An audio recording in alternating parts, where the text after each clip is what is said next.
You will be stupider from watching this movie, just from the kaiju. I kid you not.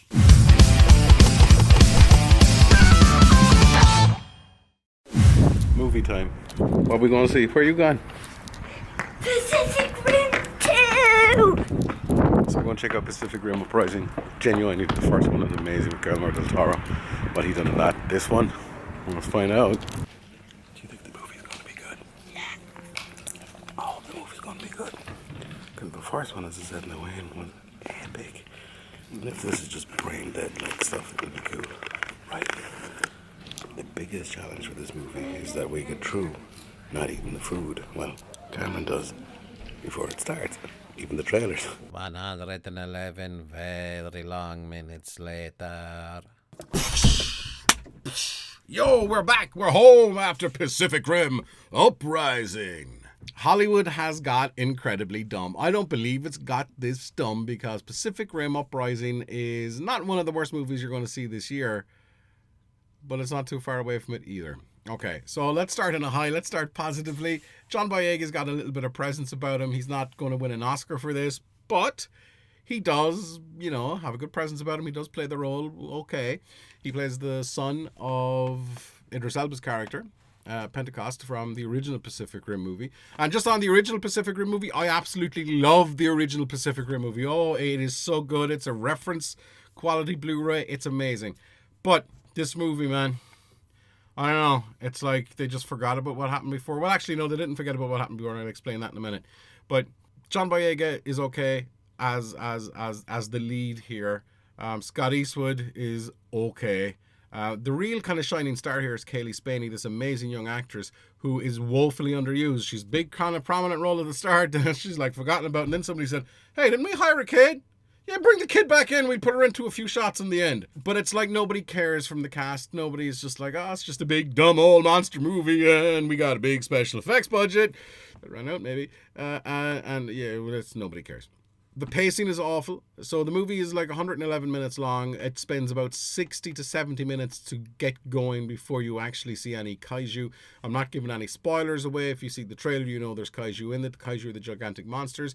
How they bring the kaiju back and how the kaiju come back into the Pacific Rim, as it were, is the dumbest idea in movies in quite some time. And speaking of dumb, there's a twist with one of the characters that is as equally dumb.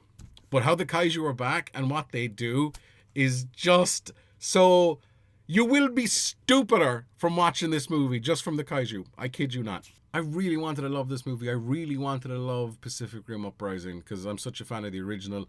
Guillermo del Toro's got a producer credit on it. I don't think he's got any say in it. He just put his name to it and took some bucks, which is okay. That's his decision. But for something he worked so hard on and made such an amazing movie, I would have thought look, it's all about money at the end of the day. Nobody cares. Nobody cares about this movie.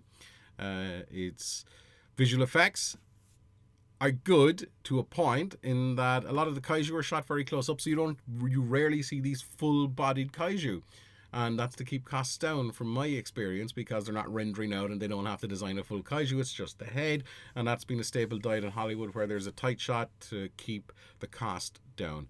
And it's just a joke in that sense. The finale, the last 20 minutes of it, 15 minutes, is relatively good. Again, it looks a little bit cheap.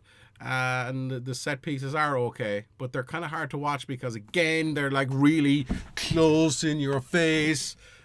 And it's a bit easy to get lost in the whole thing, and you're like, well, what the hell is going on? Overall, Pacific Rim Uprising, nobody cares about it. I don't think you should care about it either. If there is absolutely positively nothing else to go to see in the movies, then maybe give it a shot. If you're a fan of the original, you might just like to see the robots again. And there's a lot of new robots in there, and some of them look quite cool, but they've got no personality. They've got no character. The original ones.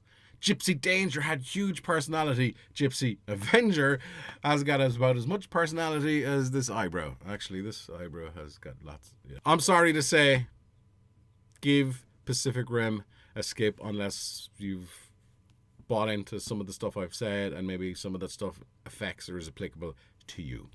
I'm giving this 2 stars. And the thing is, they're going to make another one.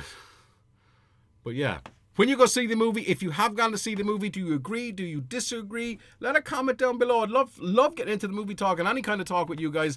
And also, hit that subscribe. Where is it? It's up around there. Hit that subscribe button. That would be really, really epic. We will see you on the next episode of the vlog. Enjoy some of the other vlogs.